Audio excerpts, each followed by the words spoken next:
When I stepped into the ocean at midnight, it felt like I was stepping into a different dimension, one where the sky was too big, the water too dark, and the silence too heavy to belong to the natural world. The shoreline behind me faded fast, swallowed by the night, until only a faint blur of sand remained. Every wave that touched my legs carried a cold so sharp it felt intentional, almost as if the water itself was evaluating every inch of me before deciding whether to let me pass. I kept walking forward, the moon casting a broken silver trail on the water that disappeared each time the tide rose to my chest. I took a deep breath, the kind you take when you know you're recrossing a threshold you can come back from.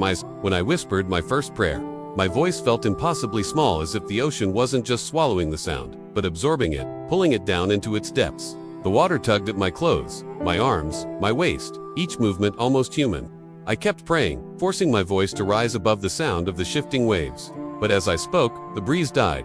The surface of the water smoothed unnaturally, and a strange sense of awareness settled around me. It wasn't the kind of awareness that comes from fear. It was the kind that comes from being observed. Not by someone on the shore, not by anything human at all. Something about the ocean felt sentient, listening, deciding. My heart began to pound. Not from panic, but from the overwhelming realization that the water around me wasn't empty. I couldn't see anything in the darkness beyond the small circle of moonlight, but something in my spirit told me the ocean was preparing to respond. And as I stood motionless in water up to my ribs, I understood that I was no longer praying into the ocean. I was praying within something alive.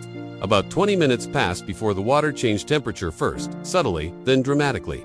A warm ring pulsed around me, circling my waist in a perfect, slow-moving line. My breath caught. I knew enough about the ocean to understand that water, this warm, this precise, didn't exist naturally at night. I whispered a prayer for protection, and the ring of warmth tightened slightly, as if responding. Then the vibration began, faint at first, like the distant hum of an engine buried deep underground. It traveled upward through my legs, through the water, and into my bones. I spun around, searching the surface, but the waves behind me had gone flat, like polished stone. I took a half step backward toward the shore, and the vibration followed me. Not delayed, not distorted. Perfectly synchronized. I froze again. The vibration deepened, resonating like a slow heartbeat rising from the deep. Then I heard I-10 underwater groan so low, so massive, it felt like the earth itself was shifting beneath me. It wasn't a whale, it wasn't a current, it was too steady, too focused, too aware. I felt pressure, real, physical pressure building around my chest, as though the ocean were gently pressing inward, urging stillness, forbidding movement. I looked ahead. I could no longer see where the water met the sky.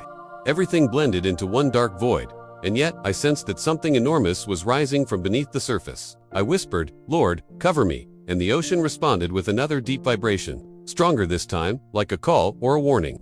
I knew then that whatever was moving under me was closer than my mind could process without breaking. I was mid-prayer when the water just a few meters ahead of me expanded upwards, rounding, swelling, lifting like something below was pushing against it.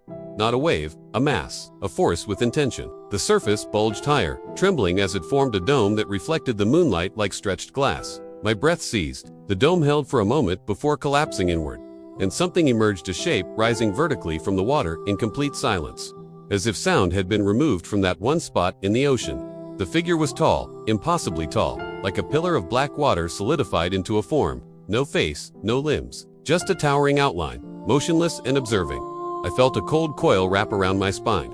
The air pressure changed so sharply it made my ears pop, and I could hear my heartbeat echoing against the inside of my skull. I tried to speak, but no sound came out. The shape shifted slightly, leaning not forward, but toward me, like a listener inclining its ear. The water at my waist circled slowly, forming spirals that pulled outward from the figure. I squeezed my eyes shut and whispered the only prayer I could form. "God, be between me and whatever this is." The presence drew closer. I felt it not as a touch, but as a weight, a consciousness brushing against mine. The water around me turned icy. My legs trembled violently. The shape hovered for several seconds, and then without warning, it submerged, slipping beneath the surface with absolute silence. No splash, no ripple, nothing.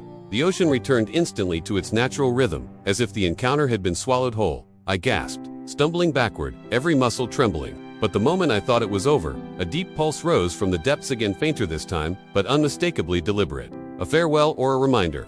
I turned to leave, desperate for land, but a strange peace, warm, steady, almost protective, spread across my chest and stopped me. The ocean behind me shifted gently, not with force but with familiarity, like a presence urging me to stay just one moment longer. I could feel something unseen settling around me, lifting the fear that had paralyzed my lungs. I whispered, "Was that you showing me something, or something you allowed me to see?"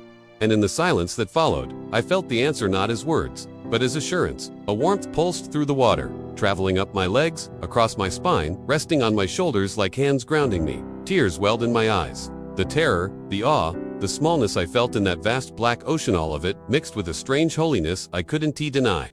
I stayed still as the waves brushed softly against my waist. No longer cold, no longer threatening. For the first time that night, the ocean didn't feel like a void. It felt like a witness, a threshold, a place where the thin veil between the physical and the spiritual had parted just enough for something ancient, something unseen, to rise and look directly at me. When I finally walked back toward the shore, the sand felt warm beneath my feet, the moon brighter, the air lighter, as if the ocean had released me. When I reached the beach and looked back, a single ripple formed on the surface. Perfectly circular, perfectly still, like an eye closing. I whispered, "Thank you," realizing that what I encountered wasn't meant to destroy me. It was meant to reveal how small the line is between the world we see and the world hidden beneath it. And as I walked away, one truth pressed itself into my spirit with absolute clarity. At midnight, the ocean doesn't sleep. It rises.